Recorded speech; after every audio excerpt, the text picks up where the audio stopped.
तो सभी भाइयों को जय हिंद। मेरा नाम है अजय और आप सबका स्वागत है हमारे आज के एक और नए वीडियो में। आज का वीडियो आप सबके लिए बहुत ही ज़्यादा खास होने वाला है, क्योंकि आज के वीडियो में मैं पहली बार एग्ज़ाम के कंटेंट के बारे में डिस्कशन करूंगा और जो मेन टॉपिक है जीके के, उनको भी आज के वीडियो में हम कवर करेंगे। आज के वीडियो के बारे में जो सबसे ज़्यादा खास बात है कि मैं अपने खुद से जो मैंने एनालाइज़ किया था अपने एग्ज़ाम के आंसर की से रिलेटेड, या फिर मैंने जो भी एग्ज़ाम दिए एसएससी के, उन सब के एग्ज़ाम का एनालाइज करके कौन कौन से टॉपिक आपके लास्ट टाइम में हेल्प कर सकते हैं और उन टॉपिक को आप कैसे एग्ज़ाम से पहले अपने 15 से 20 दिनों में ईजिली कंप्लीट कर सकते हो, उसका भी पूरा सॉल्यूशन है वीडियो में। तो वीडियो में एंड तक बने रहना। चलिए वीडियो को शुरू करते हैं। हम सबसे पहले जिस टॉपिक की बात करेंगे वो है स्टैटिक जीके। सबको पता है एसएससी और खासकर एसएससी जीडी के एग्ज़ाम्स में स्टैटिक जीके का सबसे ज़्यादा वेटेज है।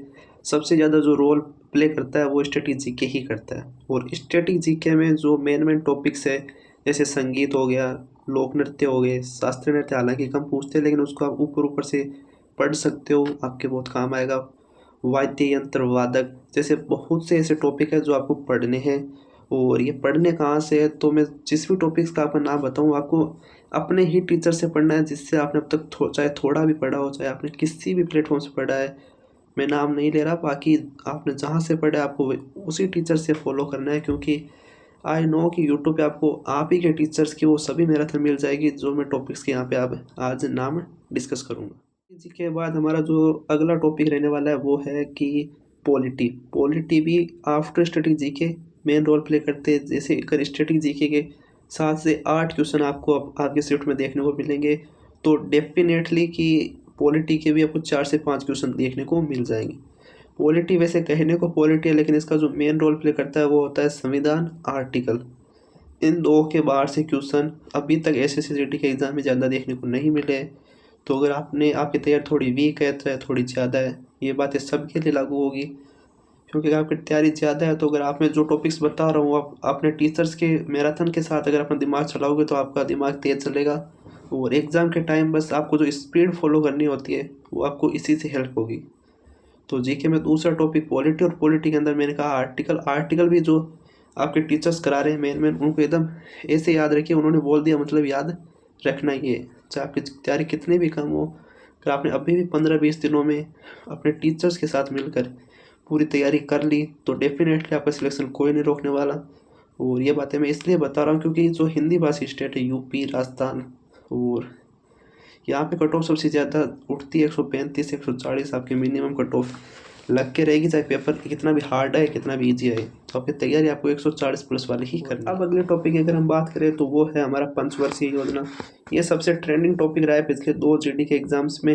अगर आप बात करें तो जीडी के एग्ज़ाम से हमारे टाइम, या फिर मैं अपनी बात करूँ तो मेरी 21 फरवरी की थर्ड शिफ्ट में आप आंसर की मैच कर सकते हो। तो उसमें 3 क्वेश्चन पंचवर्षीय योजना के थे। तो पंचवर्षीय योजना भी आपको एकदम पढ़ के जाना, उसमें ज़्यादा कुछ है नहीं, सिर्फ 12 उसके टॉपिक्स है पंचवर्षीय योजना के। और नीति आयोग से अभी तक पूछा नहीं गया, लेकिन पंचवर्षीय आयोग सबसे ट्रेंडिंग टॉपिक टीसीएस के टाइम तो यही था। और इस बार भी डेफिनेटली चांस है कि आपको पंचवर्षीय योजना वाले टॉपिक्स ज़रूर देखने को मिलेंगे। और इन 3 टॉपिक्स के बाद अगर जो सबसे ज़्यादा मेन रोल प्ले करता है वो है करंट अफेयर्स, एंड सबसे ज़्यादा इसी का सरदर्द बना रहता है। जो जीडी वाले बच्चे हैं, एमटीएस वाले बच्चे हैं, उनको इसी का ज़्यादा टेंशन बना रहता है कि करंट अफेयर कहाँ से पढ़े, कैसे पढ़े, आएगा कितना आएगा। तो करंट अफेयर्स के आपको मिनिमम 2 से 3 क्वेश्चन तो देखने को मिलते हैं, डेफिनेटली हर शिफ्ट में देखने को मिले थे, इस बार भी मिलेंगे।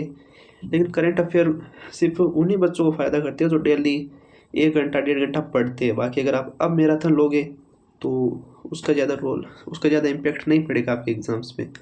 तो लास्ट टाइम में करंट अफेयर की वजह से आप उन 2-3 क्वेश्चंस को आपको अवॉइड करके चलना ही है। अगर आपका पढ़ा लिखा आ गया तो काफ़ी बार करंट अफेयर्स भी स्ट्रेटेजी से रिलेट करता आता है। जैसे कोई भी क्वेश्चन पूछ लिया कि 2025 में ये पुरस्कार इस नर्तकी को किस नर्तकी को दिया गया था, तो ऐसे पूछ के आपसे वो करंट अफेयर का भी सवाल बन जाएगा, स्टैटिक जीके का भी बन जाएगा। अगर आपका स्टैटिक मजबूत है तो करंट अफेयर अगर 1-2 ऊपर नीचे हो तो भी चल जाता है, क्योंकि 20 में से 20 जीके में करना बहुत ही ज़्यादा मुश्किल है। मैं ऐसा नहीं करा नामुमकिन है, पर मुश्किल है। अभी आपको 20 में से 20 के पीछे भागोगे तो 10 क्वेश्चन भी नहीं कर पाओगे। इससे अच्छा अपना टारगेट 14-15 का रखो तो 16-17 तक भी आप पहुंच सकते हो। एक तो अगर सिली टॉपिक्स की बात की जाए, जैसे अवार्ड्स हो गया, जैसे कोई खेल के रिलेटेड कोई क्वेश्चन हो गया, या फिर जो भारत की रैंक कहाँ कौन सी है मानव विकास सूचकांक में, ऐसे कर करके। और उन रैंक वाले टॉपिक में आपको खासकर वो बातें याद रखनी है जहाँ पर हमारे पड़ोसी देश जैसे पाकिस्तान, बांग्लादेश, श्रीलंका हमसे ऊपर है, तो वो ज़्यादा पूछा जा सकता है कि उनमें से कौन सा देश हमसे ऊपर है, कितने ऊपर है, वैसे कुछ पूछ सकता है। उसका भी आपको एक क्वेश्चन देखने को मिल सकता है। खेल का एक क्वेश्चन या 2 क्वेश्चन डेफिनेटली देखने को मिलता है। और यही जो मेन टॉपिक्स की बात की जाए तो इतने मेन टॉपिक्स को आपको एक बार तो पढ़ के ही जाना है। और एक सबसे खास टॉपिक है जनगणना। आई नो इस टॉपिक को लगभग सभी बच्चे रटे हुए हैं, और इस क्वेश्चन का रटने का एक फ़ायदा है कि आपको डायरेक्ट इसके उत्तर आंसर मिल जाएगा।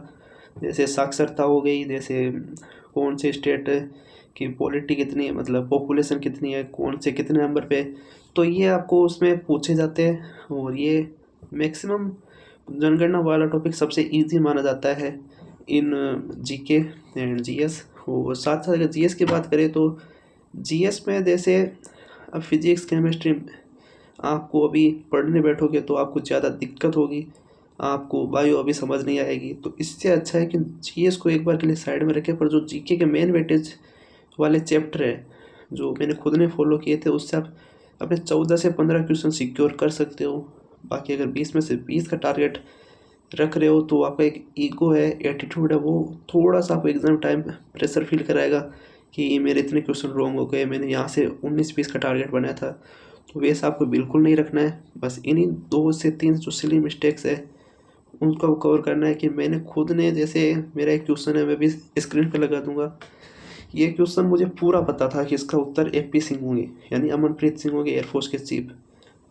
लेकिन उस टाइम प्रेशर अलग ही लेवल का था कि मतलब वो क्वेश्चन आता हुआ गलत हुआ है मुझसे। अभी भी उस क्वेश्चन के 2 नंबर का नुकसान हो चल रहा है मुझे। बट होता है एग्ज़ाम के टाइम में, आप सबको 1 से 2 क्वेश्चंस की जो मिस्टेक्स है उसको अवॉइड करने है। उसका एक ही सॉल्यूशन है कि आप जितना ज़्यादा माइंड फ्री रखोगे उतना ज़्यादा आपके लिए बेनिफिट है।